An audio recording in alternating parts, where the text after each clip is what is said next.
Ang ating topic ngayon ay tinatanong ni Ichigo. Ang tanong niya is, gumagamit ka din po ba ng laruan? Ayan. Sabihin na lang natin laruan. Pero may binanggit siya kung ano yung pangalan ng laruan.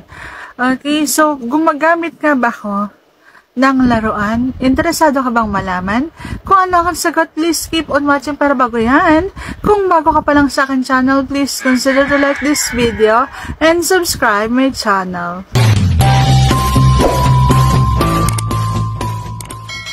Ako po yung tipo ng babae na gusto ko na lang na maramdaman yung tea kaysa gumamit pa ako ng laruan.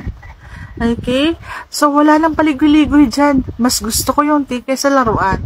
Pero kung wala naman akong choice, halimbawa, ang ginagamit ko sa sarili ko is yung daliri ko. Yung sarili ko. Sariling sikap lamang ako. Hindi yung kung ano-ano pa ang kailangan kong i-ano dun sa aking bulaklak. Okay? So, ang sagot sa tanong na gumagamit ba ako ng laruan, wala pa akong kahit anong laruan. Mas gusto ko na lamang na yung tingin nararamdaman ko, iba pa rin talaga yung tunay. Yung tao ba?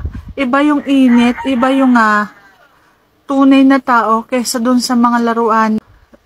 Kung halimbawa wala naman akong lalaki sa buhay at gusto ko mapalabas yung aking gata, so mas gugustuhin ko na lang na magsarili ako kaysa sa maglaruan ako.